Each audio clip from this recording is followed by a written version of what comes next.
Good morning all of you. Today present this video number 19. Book है आपकी macro economics chapter number 11 foreign exchange rate. Topic है आपका type of foreign exchange.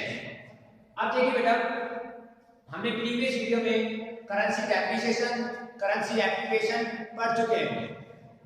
अब देखिए topic है आपका फिक्स एक्सचेंज रेट सिस्टम। इसमें क्या है, type of fix exchange rate कितना है, कितने टाइप की फिक्स एक्सचेंज रेट है। क्लियर। अब देखिए बेटा, आपका टाइप क्या है, type of foreign exchange rate. आपका जो टॉपिक है क्या है, type of foreign exchange rate. Clear. अब देखिए बेटा, फिक्स एक्सचेंज रेट सिस्टम हमारे 3 टाइप के होते हैं। फॉरेन एक्सचेंज रेट कितनी होती है, 3 टाइप की। फॉरेन एक्सचेंज रेट कितनी होती हैं, 3 टाइप की। Number 1 fix exchange rate system, जिसको हम बोलते हैं पेग्ड एक्सचेंज रेट सिस्टम भी बोल सकते हैं, पेग्ड एक्सचेंज रेट सिस्टम भी बोल सकते हैं। सेकंड है आपका flexible exchange rate system. Number 2 है सेकंड। नंबर सेकंड है फ्लेक्सिबल एक्सचेंज रेट सिस्टम, जिसको हम बोलते हैं फ्लोटिंग। क्या बोलते हैं, फ्लोटिंग एक्सचेंज रेट सिस्टम। क्या बोलेंगे बेटा, फ्लोटिंग एक्सचेंज रेट सिस्टम। और नंबर 3 है manage floating rate system. Number 1 fix exchange rate system, number 2 flexible exchange rate system, number 3 manage floating rate system. Number first को आप पेग्ड एक्सचेंज रेट सिस्टम भी कह सकते हैं, और नंबर 2 को फ्लोटिंग एक्सचेंज रेट सिस्टम भी कह सकते हैं, और नंबर 3 को मैनेज फ्लोटिंग रेट सिस्टम। ये है type of foreign exchange rate. क्या है, type of foreign exchange rate. अब फॉरेन एक्सचेंज में किस तरीके से जो वैल्यू डिसाइड करते हैं, कौन कौन डिसाइड करता है, किस तरीके से डिसाइड होती है, कौन ऑथराइज करता है, ये सारी कौन इसमें स्टेबल करता है, ये सारी हम केस पढ़ेंगे। कौन सी एक्शन रेट में, फिक्स में, फ्लेक्सिबल में या मैनेज में। तो अब देखिए बेटा, फर्स्ट पॉइंट है आपका फिक्स एक्सचेंज रेट सिस्टम, जिसको बोलते हैं fix exchange rate system. Clear बेटा। नंबर फर्स्ट है fix exchange rate system. Number first क्या है, fix exchange rate system. It is referred to a system, it is referred to a system in which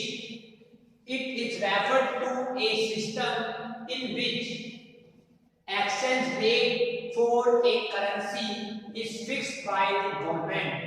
fix exchange rate system से आपको क्या पता चल रहा है, जो एक्सचेंज रेट होती है, जो आपकी करेंसी की रेट होती है, वो कौन फिक्स करता है, by the government. It is the referred to system in which exchange rate for a currency is fixed by the government। Currency rate को जो फिक्स करता है, कौन करते हैं, गवर्नमेंट। अब गवर्नमेंट में कौन से ऑफिस आते हैं, फाइनेंशियल ऑफिस, जो भी आपका सेक्टर होता है, जो भी आपका फॉरेन सेक्टर संभालता है जो ऑफिस, वो आपका फॉरेन मिनिस्टर्स होता है, या किस तरीके से फॉरेन फाइनेंस मिनिस्टर आपको करता है, ये सारे कौन करता है, गवर्नमेंट। बाय द गवर्नमेंट के अकॉर्डिंग ही आपका रेट सिस्टम, जो आपका $1 इतने डॉलर का है, वहां के डॉलर में इतना महंगा क्यों, ये सारी चीजें कौन करता है, देखता है गवर्नमेंट। जो हमारी गवर्नमेंट होती है वो ही देखती है इन चीजों को। तो समझ में आ गया। फिक्स एक्सचेंज रेट क्या है, फिक्स एक्सचेंज रेट हमारी जो करेंसी है और जो फॉरेन करेंसी का स्टेबलिश करना, मतलब सेटअप करना कौन करता है, गवर्नमेंट करता है। अब कैसे स्टेबलिटी करेगी, कौन करता है, देखिए कैसे। अब कुछ पॉइंट है जिसके अकॉर्डिंग आपको पता चलता है कि फिक्स एक्सचेंज रेट सिस्टम किस तरीके से वर्क करते हैं। नंबर फर्स्ट है stability in foreign trade and the capital movement. अब देखिए बेटा, स्टेबिलिटी इन फॉरेन ट्रेड,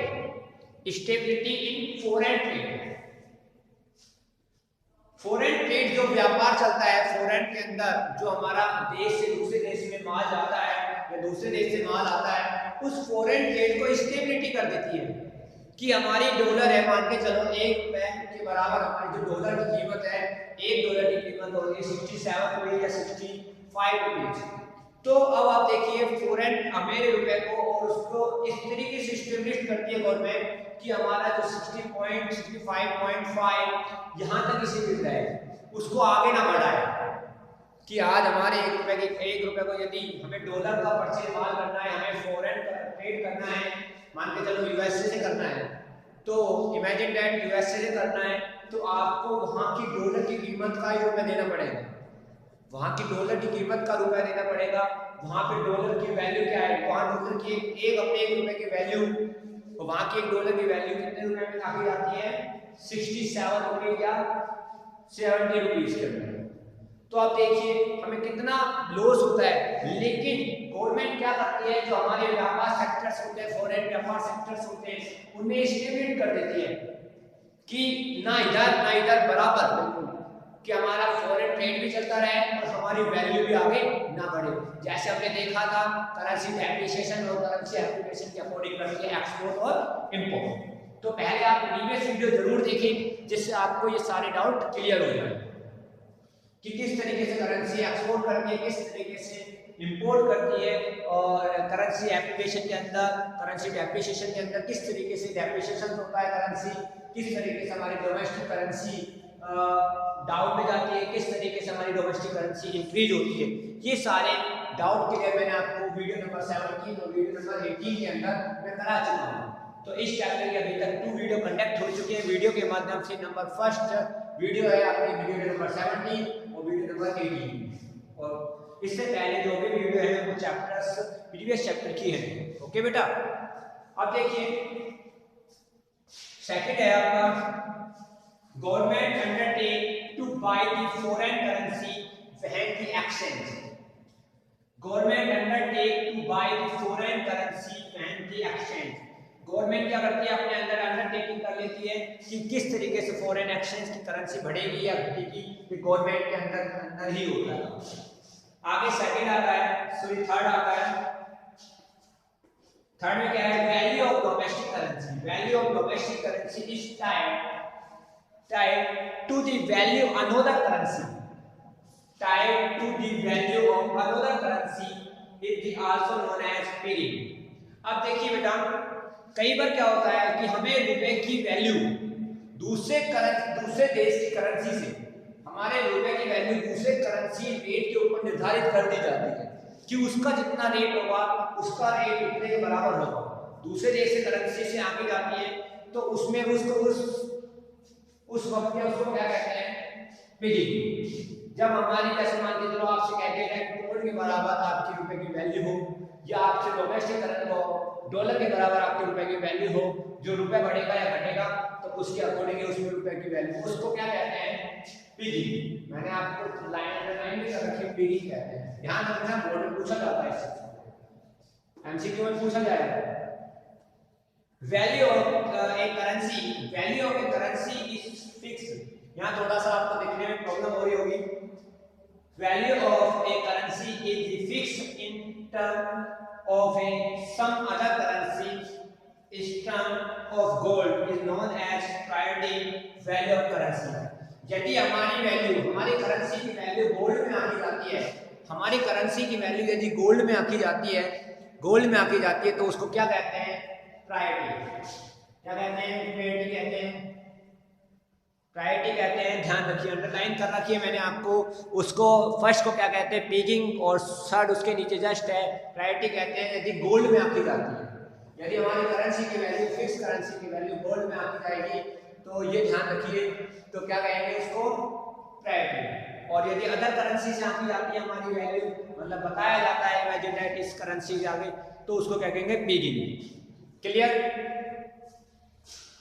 बेटा, यहाँ तक आपको समझ में भी आ गया होगा। टॉपिक बहुत इजी है और बहुत आसान है। हमने फर्स्ट टॉपिक कराया आपको फिक्स एक्सचेंज रेट सिस्टम। हमारा टॉपिक था type of foreign exchange rate system, उसमें से मैंने आपको फर्स्ट टाइप कराया है फिक्स एक्सचेंज रेट सिस्टम, जिसको पेग एक्सचेंज रेट सिस्टम भी बोला जाता है। और सेकंड और थर्ड नेक्स्ट वीडियो नंबर 20 में आपको बताएंगे।